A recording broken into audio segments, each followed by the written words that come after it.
Pink Bike Readers, this is Chris Mandel with Kona Bikes. I'm out here in Ferndale, Washington to show you the 2014 Carbon Operator from Kona Bikes.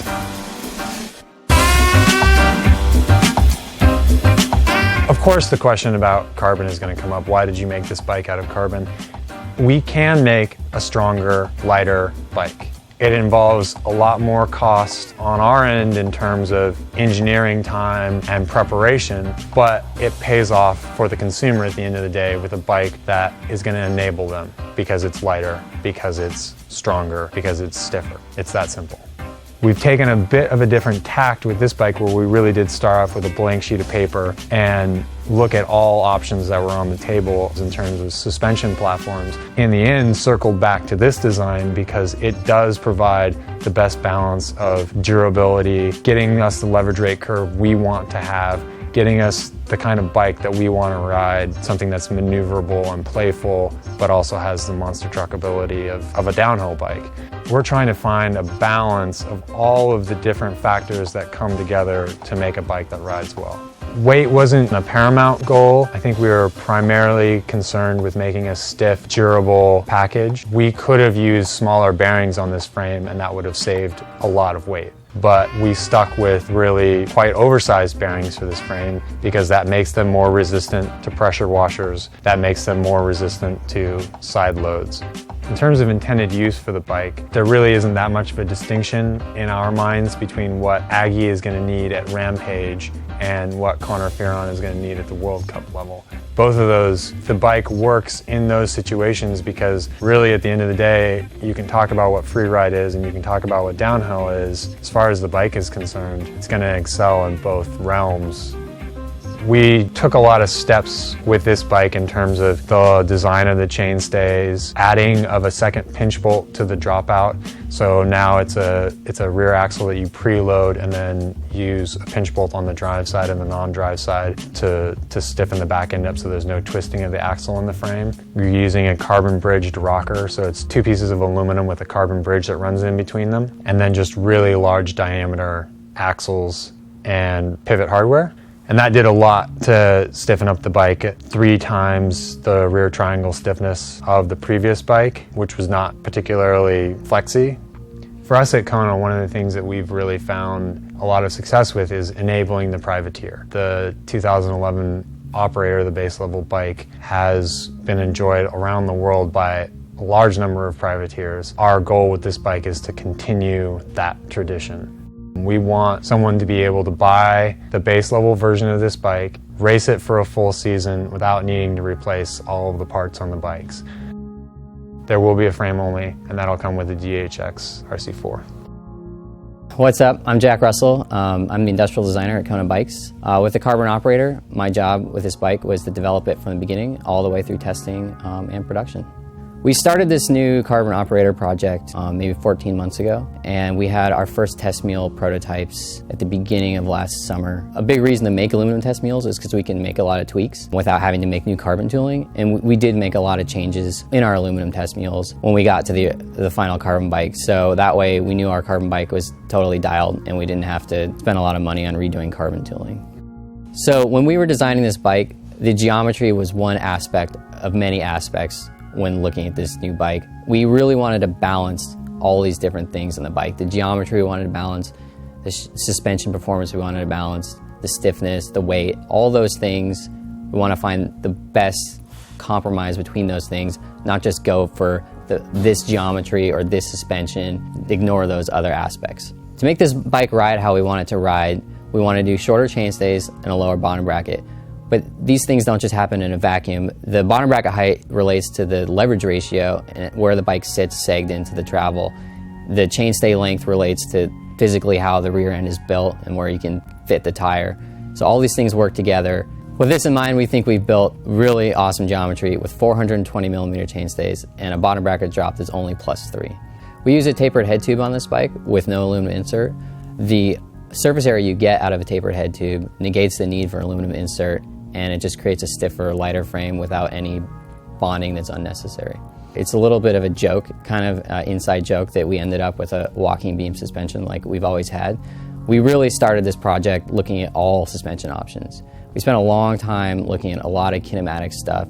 One thing we found when we were looking at kinematics is with different suspension designs, you could have like really cool stuff on paper in terms of kinematics, but it literally didn't work for building a bike. Like the pivot was in the same spot as the bottom bracket, or like you couldn't build a C-tube that would work, things like that, or the geometry just wouldn't be good. We really wanted to balance the approach to these things on this bike. We looked at the type of suspension design, but also like what we could do with geometry to have the best of both worlds, instead of saying like, oh, we want to do this like really cool type of suspension, but we have to compromise our geometry or components or stiffness of the frame. So we really tried to balance all those things. And even though we started the blank sheet of paper and we really looked at a lot of stuff, we found that this suspension design, which ends up being an evolution of our current operator, was the best design out there for what we were trying to do. In terms of the leverage ratio on this bike, the huge advantage with a single pivot with a linkage that drives the shock is you can decouple your leverage rate curve. The leverage rate curve on this bike it ended up being an evolution of our current bikes. It's really good. I think we took what we knew from our current bikes and made some subtle tweaks. We really tried to keep it relatively flat so it doesn't go through different tunes of a shock. RockShox shocks come in different tune levels, and we don't want to use more than one tune. We want to stay within one tune. So the shock, no matter where you are in the travel, the shock is acting the same when you ride the bike. So the rocker on this bike is pretty unique. It's two aluminum sides with a carbon bridge in the middle. Sponded together rocker is very stiff and very manufacturable and doesn't have the drawbacks we would have with a full carbon rocker or a welded together full alloy rocker. Yeah, so we started out testing these bikes with the aluminum mules before we had the carbon tooling ready, and then we moved into testing the carbon bikes. The ride is definitely different between the carbon and the aluminum. Obviously the carbon bike is lighter, and you really do notice that in the bike.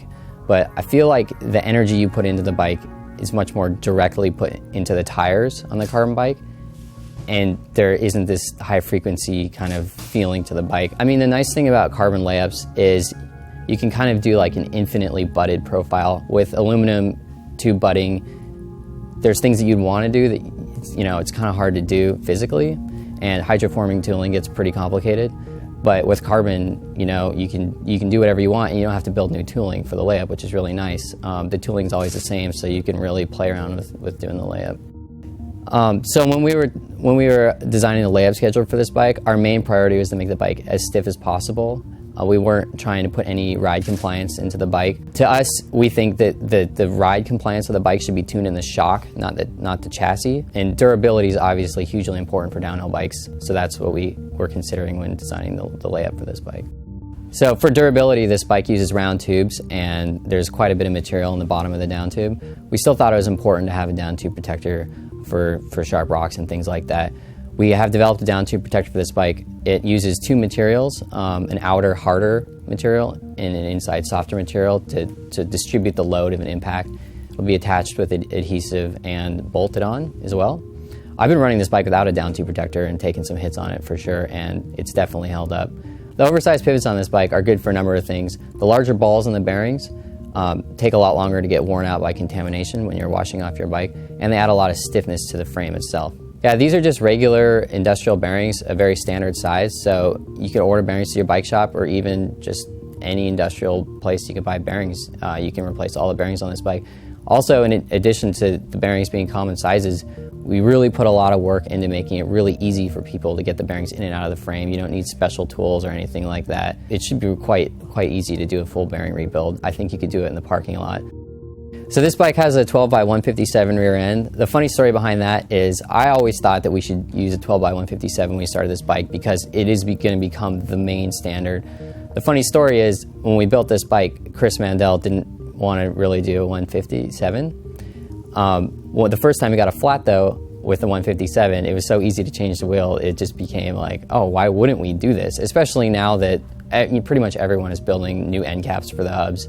It's a no-brainer to do 157, and it really does make a difference on a downhill bike. I know people think they can just like line their wheel up, but it's sweet. It's awesome having it. Speaking of making life easier, we also went with the press fit bottom bracket. It's the same Shimano 92 press fit standard, only for a downhill bike it's 104.5. We did this because basically it eliminates a big piece of aluminum you have to glue into the frame with a standard 83 millimeter threaded BB. And with this press fit, without a BB30, these press fits use plastic cups so you won't wear out your frame putting in and out new bearings.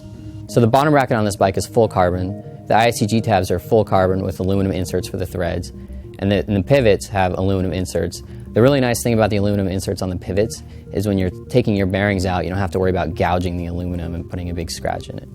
So this bike uses an aluminum rear end. We felt like the trade-off with going to a carbon rear end just wasn't worth the marginal benefits of getting carbon on the back end of this bike. The alloy has been very stiff and we're very happy with it in testing. Yeah, one of the really great things about this project is we have such a small team here and we're so close to our factory with such a long history. We're really able to work closely with those guys and really get on the same page with everything. And we're really happy with the work those guys have done and everything's worked out really well. So we use round tubes on this bike predominantly for strength, efficiency, and dent resistance. One place we didn't use a round tube is on the seat tube. The seat tube can protect the shock from mud, shed mud really well, and the way the loads go into the seat tube from the rocker and the main pivot, a pentagon shape is a more efficient shape. Thanks for stopping by Pink Bike. We're really stoked on this bike and we're stoked to show it to you, and we're excited for the tests we're going to do in the future, so stay tuned.